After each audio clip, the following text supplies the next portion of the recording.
नमस्कार, मी सोरा. आज तुम्हाला गुळाचा चहा बनवून दाखवते. बरेच जणांचा प्रश्न असतो की गुळाचा चहा फुटतो, घाबरतात चहा करण्यासाठी, पण तसं नाही. ही पद्धत नक्की वापरा तुम्ही.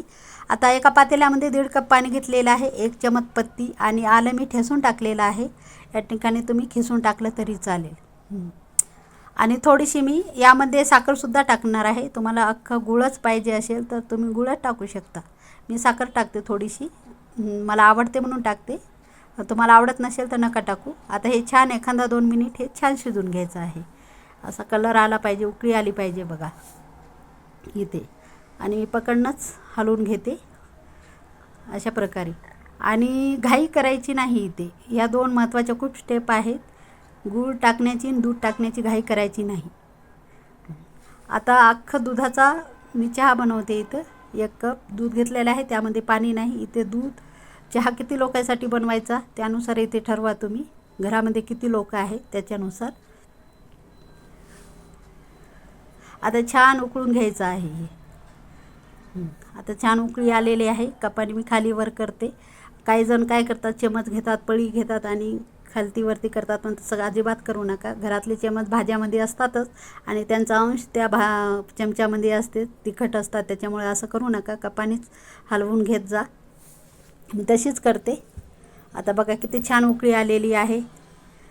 छान एकजीव झाला पाहिजे चहा.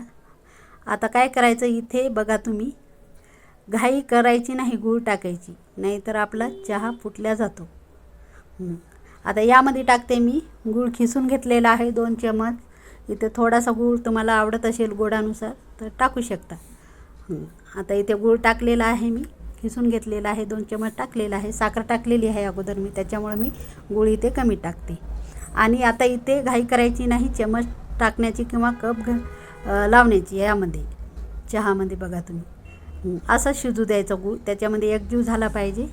आता मी पकडणीच पातेला हलवून घेते बघा अशा प्रकारे. फुटला का चहा इथे बघा, जवळून दाखवते मी, अजिबात फुटलेला नाही.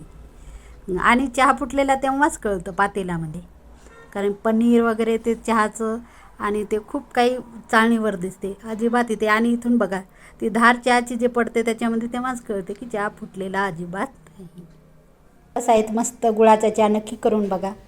आणि बघा इथे गुळाचा चहा अजिबात फुटलेला नाही. नक्कीच आवडला असेल तर लाईक करा, शेअर करा, कमेंट करा, सबस्क्राईब करायला विसरू नका. चॅनलला नवीन असाल तर. भेटूया एका नवीन व्हिडिओत. तोपर्यंत धन्यवाद.